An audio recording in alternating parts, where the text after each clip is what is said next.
আমি একটি কথা থেকে অন্যদিকে গিয়েছিলাম যে এক মহিলা আমার কাছে এসেছেন ইসলাম গ্রহণ করবার জন্য। আমি তাকে জিজ্ঞাসা করলাম, এফিডেভিট সব কমপ্লিট করেছেন এবং আইনি সমস্ত পদক্ষেপগুলো শেষ করেছেন। বললাম যে আপনি ইসলাম কেন গ্রহণ করবেন? যারাই আমার কাছে এই টাইপের আসে আমি জিজ্ঞেস করি, কারণ আমার তো জানা আছে যে বাংলাদেশের আমাদের মানুষের প্র্যাকটিস দেখে তো তার ইসলাম গ্রহণ করার কথা না, আরও ইসলাম থেকে পালানোর কথা।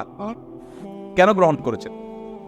তো তিনি বললেন, ইসলাম সম্পর্কে আমি বই পড়েছি, এই বই আমাকে প্রভাবিত করেছে। আবার কোনো কোনো ব্যক্তিকে আমি দেখেছি, তাদের ব্যক্তিত্ব দেখে, নিশ্চয়ই সেরকম ব্যক্তিত্ব খুবই কম, দেখে আমি প্রভাবিত হয়েছি। গোটা পৃথিবীতে আপনারা বিশেষ করে পশ্চিমা দুনিয়ার খবর রাখবেন নিশ্চয়ই, সেখানে প্রতিদিন ইসলামে আসা মানুষের সংখ্যা বেড়ে চলেছে এবং পুরুষদের চাইতে মেয়েদের মধ্যে ইসলাম গ্রহণের সংখ্যা অনেক বেশি, প্রবণতা অনেক বেশি। কেন? যেখানে নারী অধিকার নিয়ে এত কথা বলা হয়, নারীদের অধিকার দেওয়ার জন্য এত আয়োজন নেওয়া হয়, এত উদ্যোগ নেওয়া হয়, সেই সমাজে কেন, সেই সমাজের নারীরা কেন ইসলামে আসছে এবং সেখানকার মুসলমানরা কেন ইসলামে আসছে, এই বিষয়টা নিয়ে আমি একটু স্টাডি করার চেষ্টা করলাম। আমার কাছে দুটি জিনিস পরিষ্কার হয়েছে। নাম্বার এক, তারা কোরআন পড়ে। যারাই ইসলামের পথে এসেছে তাদের বেশিরভাগ মানুষ কোরআন পড়ে ইসলামে এসেছে। এবং ওমর রাদিয়াল্লাহু তাআলার কথা আপনারা জানেন, গোটা পৃথিবীর ইতিহাসে প্রবাদতুল্য শাসকদের একজন, ন্যায় বিচার প্রতিষ্ঠার ক্ষেত্রে দৃষ্টান্ত স্থাপন করা মানুষদের একজন, সে ওমর রাদিয়াল্লাহু তাআলা আনহু। তার ইসলাম গ্রহণের ইতিহাসও আপনারা জানেন। তিনি কিন্তু নবী সাল্লাল্লাহু আলাইহি সাল্লামকে হত্যা করার দায়িত্বে নিয়োজিত হয়ে সে দায়িত্ব পালন করার জন্য যাচ্ছিলেন। প্রতিমধ্যে তিনি তার বোন ভগ্নিপতির কণ্ঠের তেলাওয়াত শুনেছেন। এই ঘটনা বিভিন্নভাবে বর্ণিত হয়েছে, আপনারা জানেন।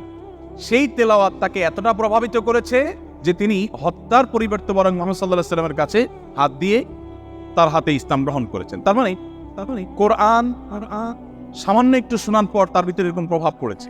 আপনাদেরকে আরেকটা গল্প শোনাতে চাই। তোফাইল ইবনে আমর আদ-দৌসি একজন বড় মাপের কবি ছিলেন ইয়েমেনের। শুধু বড় মাপের নয়, আমরা জাতীয় কবি বলে তখনকার জাতীয় কবির কালচার ভাবে ছিল না, যদি থাকতো হয়তো তিনি ইয়েমেনের জাতীয় কবি থাকতেন তখনকার। তোফাইল ইবনে আমর আদ-দৌসি, দুস ওনার গোত্রের নাম। উনি যেহেতু বড় সাহিত্যিক এবং কবি ছিলেন এবং সেই সময়ে কবি সাহিত্যিকদের অনেক কদর ছিল, বড় বড় রাজদরবারগুলোতে কবি সাহিত্যিকদেরই পদচারণা সবচেয়ে বেশি ছিল এবং সবচেয়ে বড় পুরস্কারগুলো তারাই জিততেন।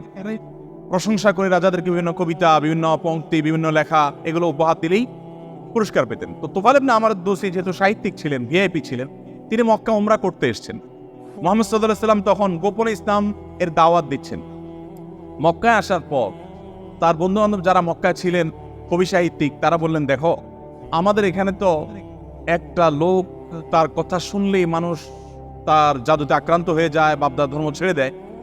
তো তোমার ব্যাপারে আমরা আশঙ্কা করছি যে তুমি এরকম অবস্থার মধ্যে পড়তে পারো। তাহলে একটা বুদ্ধি হলো, তুমি কানের মধ্যে তুলো দিয়ে রাখো, দোনো কানের ফুটো এমনভাবে বন্ধ করে দাও যে তুমি ওমরা যখন করবা, তওয়াফ করবা, সাই করবা, এই টাইমে যাতে ওই ভদ্রলোকের কোনো কথা তোমার কানে না আসে, অ্যাটলিস্ট এই সময়টা তুমি এভাবে একটু পার করো।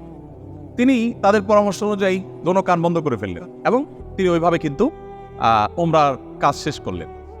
একটা পর্যায়ে তার মনে হলো যে আমি এত বড় সাহিত্যিক মানুষ, বুদ্ধিজীবী মানুষ, পড়াশোনা করা মানুষ, একটা মানুষ কথা বলবে আর আমি গলে যাব, ভুলভাল বললেও আমি সেটা মেনে নেব, আমি তো এত অর্বাচীন না, আমাকে এত ভয় কেন পেতে হবে? তিনি কানের তুলোটুলো খুলে ফেলে দিলেন এবং এরপর তিনি হারামের কোন এক জায়গা থেকে কোরআনের কিছু আয়াতের অংশ বিশেষ তার কানে আসার পর তিনি সাহিত্যিক মানুষ, বুঝলেন যে এটা তো এই মানের ভাষা, এই মানের সাহিত্য, এটা তো কোনো মানুষের রচনা হতে পারে না, বা এই ধরনের রচনা তো আমি আগে পড়ি নাই, এটা তো একটু ব্যতিক্রম মনে হচ্ছে। তিনি তখন মুহাম্মদ সাল্লাল্লাহু আলাইহি সাল্লামকে অনুসরণ করতে শুরু করলেন। পেয়ে গেলেন আলী রাদিয়াল্লাহু তাআলাকে, সম্ভবত আলীরই তেলাওয়াত শুনেছেন। তখন আলী রাদিয়াল্লাহু তাআলাকে বললেন, দেখো আমাকে তার কাছে নিয়ে যাও, মুশকিল হলো আমার বন্ধু বান্ধবরা দেখলে তো আমার জাত যাবে, বা তারা আমাকে এমন আছে টর্চারও করতে পারে। তাহলে এক কাজ করো, নিয়ে চলো। আলী রাদিয়াল্লাহু সামনে সামনে যাচ্ছেন, উনি পিছিয়ে পিছিয়ে যাচ্ছেন। যে পরে তিনি ইসলাম গ্রহণ করলেন এবং তিনি অনেক টর্চারের মুখোমুখি হলেন। তার মাধ্যমে ইয়ামেন ইসলাম ঢুকে প্রথম ব্যক্তি ইয়ামেন থেকে ইসলাম গ্রহণ করেন। আমি আপনাকে 50টা ঘটনা শোনাতে পারবো যে মানুষগুলো ইসলাম গ্রহণ করেছেন শুধুমাত্র কোরআন স্টাডি করে, কোরআন পড়ে। আমি আপনাদেরকে আজকে আহ্বান করে যেতে চাই, বাই চান্স মুসলমান আমরা যারা আছি, আমরা একটু ইসলামটাকে বোঝার চেষ্টা করি, আমরা ইসলামটা একটু জানার চেষ্টা করি। আমরা অনেকে মনে করি কোরআন, হাদিস এগুলো হুজুরদের সাবজেক্ট, এগুলো শুধু ওনারা পড়বেন, আমরা শুধুমাত্র হুজুরদের মুখের দিকে তাকিয়ে থাকবো আর শুনবো। আপনি সেই ধর্মের অনুসারী যে ধর্মের প্রথম নির্দেশ কিন্তু নামাজ পড়া নয়, যে ধর্মের প্রথম নির্দেশ কিন্তু রোজা রাখা নয়, যে ধর্মের প্রথম নির্দেশ হলো ইকরা, তুমি পড়ো। আপনি সেই ধর্মের মানুষ যেই ধর্মে আপনাকে জ্ঞান ভিত্তিক দিন আপনাকে গ্রহণ করতে বলা হয়েছে। আল্লাহ সুবহানাহু ওয়া তাআলা কোরআনে বলেছেন ফাআলাম আন্নাহু লা ইলাহা ইল্লা। ইমাম বুখারী রাহমাতুল্লাহ আলাইহি কোরআনের পর সবচেয়ে বড় বিশুদ্ধতম আপনার ব্যাখ্যা গ্রন্থ, সেখানে আল্লাহ রাব্বুল আলামিন যে কোরআনে আয়াতে বলেছেন এর আলোকে ইমাম বুখারী রাহমাতুল্লাহ একটা অধ্যায় রচনা করেছেন। আপনারা জেনারেল ব্যাকগ্রাউন্ডের মানুষ, আপনাদেরকে আমি কিছু এমন তথ্য দিতে চাই যেগুলো হয়তো আপনাদের জানা নেই, এবং সেটা এই জন্য দিতে চাই যে মুসলমানদের জ্ঞান বিজ্ঞানের চর্চা কোন লেভেলে ছিল, বিজ্ঞান তো বটে, সাধারণ জ্ঞানের চর্চাও কোন লেভেলে ছিল। ইমাম বুখারী রাহমাতুল্লাহর যে বুখারী শরীফের কথা আপনারা শুনেন, এই বুখারী শরীফ এটার যে শুধু ইয়েগুলো আছে, টাইটেলগুলো আছে, অধ্যায় এবং পরিচ্ছদের যে শিরোনামগুলো আছে, শুধু এই শিরোনামগুলোর ব্যাখ্যায় ভারতবর্ষের লেখক আছে, সারা ওয়ার্ল্ডের অন্যান্যগুলো বাদে দিলাম।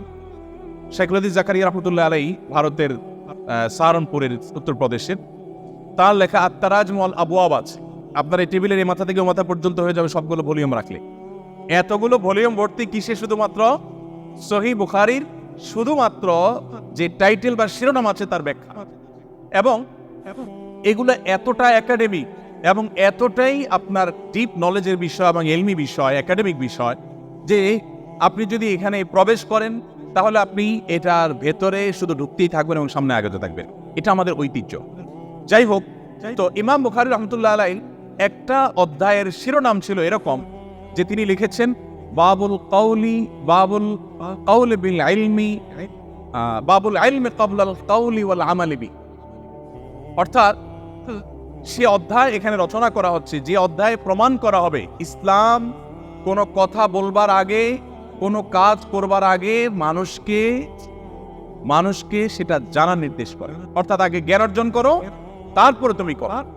ইভেন আল্লাহ সুবহানাহু ওয়া তাআলা কোরআনে বলছেন ফাআলাম আন্নাহু লা ইলাহা ইল্লা, আল্লাহ ছাড়া সত্যিকার ইবাদতের উপযুক্ত আর কেউ নেই, এই কথার জ্ঞান তুমি অর্জন করো। দেখুন, আল্লাহ সুবহানাহু ওয়া তাআলা কিন্তু বিশ্বাসের কথাটাই বলছেন, কিন্তু জ্ঞান দিয়ে বলছেন। তার মানে তুমি জানো কেন আল্লাহ ছাড়া সত্যিকার ইবাদতের উপযুক্ত থাকতে পারে না, কেন একাধিক স্রষ্টা থাকতে পারে না, কেন তুমি সেই জিনিসটা জানার চেষ্টা করো। কেন বলতে আমি এখানে আল্লাহ সুবহানাহু ওয়া তাআলা দর্শন জানতে নির্দেশ করেছেন তা নয়, আল্লাহ বলেছেন যে এই বিষয়ের স্বচ্ছ ধারণা এবং ইলম যেন আমাদের মধ্যে আসে। তাই কিন্তু দুঃখজনক, আমরা কোরআন পড়ি না, আর পড়লেও বুঝে পড়ি না। পৃথিবীতে সবচেয়ে বেশি পাঠ করা হয় যে গ্রন্থ সেটা কোরআন। কোরআনের চেয়ে বেশি পাঠ করা হয় সর্বযুগে সর্বকালে এরকম আরেকটি গ্রন্থ পৃথিবীতে নেই যে এত বেশি পরিমাণে পাঠ করা হয়।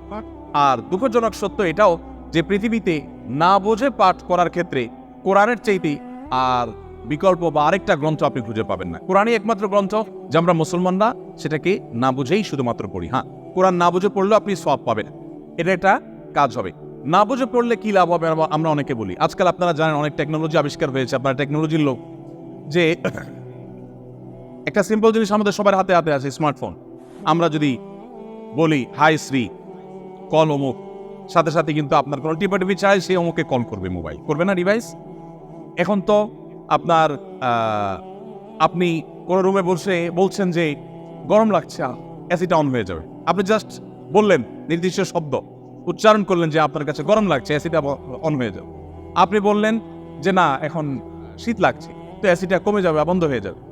টেকনোলজি এই পর্যন্ত চলে গেছে, যা আপনি বলছেন সেটা সে ক্যাচ করছে এবং সেই অনুযায়ী কাজ করছে। তো এই যদি টেকনোলজির কারামতি হয়, তাহলে কোরআন আপনি পাঠ করছেন, এমনকি এমনও হতে পারে কোনো মানুষ কিছু নির্দিষ্ট ওয়ার্ড উচ্চারণ করছে, সেটা মিনিং বুঝে না, কিন্তু ওই ডিভাইস তার মিনিং বা ওই যন্ত্র তার মিনিংটা বুঝে এবং সেটা সে ক্যাচ করে কাজও করে ফেলেছে। সে কিন্তু যা বলেছে নিজেও বুঝে নেই, তারপরও কাজ করেছে। কোরআন তেলাওয়াত করে ফু দিলি অনেক অসুখ, অনেক দুঃখ, অনেক কষ্ট, মানুষের শারীরিক অনেক কষ্ট লাঘব হয়। কিভাবে হয়? আপনি যদি এটা নিয়ে বৈজ্ঞানিক গবেষণায় নামেন তো আপনি কোনো সূত্র হয়তো খুঁজে পাবেন না, কিন্তু আপনাকে আমি যে পয়েন্টটা বললাম এই পয়েন্ট থেকে যদি আপনি আগান, আপনি দেখবেন যে এরকম বহু লজিক আপনার সামনে হাজির হয়ে গেছে। যাই হোক, তো আমি যেটা বলছিলাম যে কোরআন আপনি না বুঝে পড়লে সওয়াব পাবেন, কিন্তু এই জন্য কোরআন আসেনি। আল্লাহ সুবহানাহু ওয়া তাআলা কোরআনে বিভিন্ন জায়গায় বলেছেন লিয়াদাব্বারু আয়াতি, এই কোরআন দেয়া হয়েছে তোমাদেরকে যাতে করে এর আয়াতগুলো নিয়ে তোমরা গবেষণা করো, তোমরা যাতে ভাবো, তোমরা যাতে চিন্তা করো, তোমরা যাতে ভাবনার জগতে প্রবেশ করো। তো এই কোরআন ভাবনা বা গবেষণা তো অনেক পরের কথা, এর কথামালা তো আমাকে আগে বুঝতে হবে। আমি আজকে অনুষ্ঠানের মাধ্যমে আপনাদের সবাইকে উদাত্ত আহ্বান রাখতে চাই, আসুন কোরআন শুরু থেকে শেষ পর্যন্ত একবার অন্তত পুরো কোরআনটা আপনি ধীরে ধীরে অল্প অল্প করে 5টি আয়াত করে 10টি আয়াত করে আপনি পড়ুন এবং বোঝার চেষ্টা করুন। কোন একজন সাহাবী বলেছেন শুধু সূরা বাকারা পড়তে তার কয়েক বছর লেগেছে। আমরা তো 2-3 দিনে কোরআন খতম দিয়ে ফেলতে পারি, তাই না? তার শুধু সূরা বাকারা পড়তে টানা কয়েক বছর সময় লেগেছে। কি করেছেন তিনি? প্রতিটা আয়াত পড়েছেন, এ সম্পর্কে জেনেছেন, ভেবেছেন, এখান থেকে তার নেয়ার কি আছে সেটা নিয়েছেন, নিজের মধ্যে ইমপ্লিমেন্ট করেছেন, দেন তিনি সামনে অগ্রসর হয়েছেন। এভাবে এগোতে গিয়ে তার একটা সূরা শেষ করতে কয়েক বছর সময় লেগে গেছে। কোথায় আমাদের কোরআন অধ্যয়ন? আমি আপনাদেরকে বলেছি, এখনো পৃথিবীতে যারা ইসলামে আসছে, পশ্চিমা পৃথিবী বলুন, আমাদের এই অঞ্চলে বলুন, তাদের নিয়ে আমার যে সামান্য পড়াশোনা বা ঘাটাঘাটি আছে, সেটার আলোকে আমি নিশ্চিত হয়েছি অনেকখানি যে তারা বেশিরভাগ মানুষ আমাদেরকে দেখে তো আসার প্রশ্নই ওঠে না, কারণ আমাদের মুসলমানদের মধ্যে এমন কিছু নেই যেটা দেখে সে ইসলামে আসবে, ম্যাক্সিমাম মুসলমানদের অবস্থা। কিন্তু তারা ইসলামে এসেছে কোরআন পড়ার পর। ফ্রান্সের একজন পলিটিশিয়ান, তিনি কট্টর ইসলাম এবং মুসলমানদের সমালোচক ছিলেন এবং বিদ্বেষ পোষণ করতেন রীতিমতো। আমি একসময় আমার ফেসবুক প্রোফাইলে তাকে নিয়ে অনেক লেখালেখিও করেছি। বেশ কিছুদিন আগে আমার অফিসে এক ভদ্রলোক আসেন, রিটায়ার্ড আর্মি অফিসার, আমাকে প্রসঙ্গত বললেন যে এরকম এক ভদ্রলোক ফ্রান্সে ছিলেন, এই নাম তার, তিনি ইসলাম গ্রহণ করেছেন এবং তিনি একটা বিষয়ে অ্যাডভাইস করেছেন। আমি একটু কৌতূহল হয়ে দেখলাম, আমার এর আগে জানা ছিল না, ভিডিওটা ভালো করে দেখলাম ইউটিউবে, দেখলাম যে সেই ভদ্রলোক যিনি ইসলাম এবং মুসলমানদের কট্টর সমালোচক ছিলেন, তিনি একটা সময় ইসলাম গ্রহণ করেছেন। আমি জিজ্ঞেস করলাম যে তিনি ইসলামে আসছেন কি কারণে? তো তার বক্তব্যই শুনলাম, তিনি বলছেন যে আমি ইসলাম এবং মুসলমানদের ত্রুটি ধরার জন্য আমি কোরআন পড়া শুরু করলাম। কোরআন পড়তে পড়তে পড়তে আমি যতই এর ভেতরে প্রবেশ করলাম, ততই আমি কোরআনের কাছে সারেন্ডার করতে বাধ্য হলাম, আমি কোরআনের কাছে নিজেকে সমর্পণ করতে বাধ্য হলাম। তো আলহামদুলিল্লাহ, তিনি যেভাবে ইসলাম গ্রহণ করেছেন এবং আলোকিত হয়েছেন কোরআন দ্বারা, আমার বিশ্বাস আমরা যদি অ্যাজ এ মুসলিম, আমরা পড়াশোনা করি মুসলিম হই, আমরা বুঝে শুনে মুসলিম হই, আমাদের ইসলাম গ্রহণটা যদি বাই চান্স না হয়ে বাই চয়েস হয়, অর্থাৎ আমরা জেনে শুনে মুসলমান হই, তাহলে সেটা আমাদেরকে অনেক বেশি উপকার দিবে। আপনারা অনেকে জানেন কবরে বা আপনার আলমে বারজাক, কবর না বলে বলতে পারি আমরা আলমে বারজাক, মৃত্যুর পরবর্তী যে জগৎ, সেখানে মানুষের দেহাবশেষ যেখানে যে অবস্থায় থাকে, সেখানে কিছু প্রশ্ন হবে। এই প্রশ্নের মধ্যে শেষ সম্পূরক প্রশ্ন থাকবে, মা আলামাকা ও মা আদরাকা, তুমি কোত্থেকে জানলে, কিভাবে জানলে? তার মানে ইসলাম চায় আমি যা জানবো ইসলামের কথা, সেটাও জ্ঞানভিত্তিক জানবো এবং গ্রন্থভিত্তিক জানবো, জেনে শুনে আমি বিশ্বাস করব। আল্লাহ আমাদেরকে সে তৌফিক দান করুন।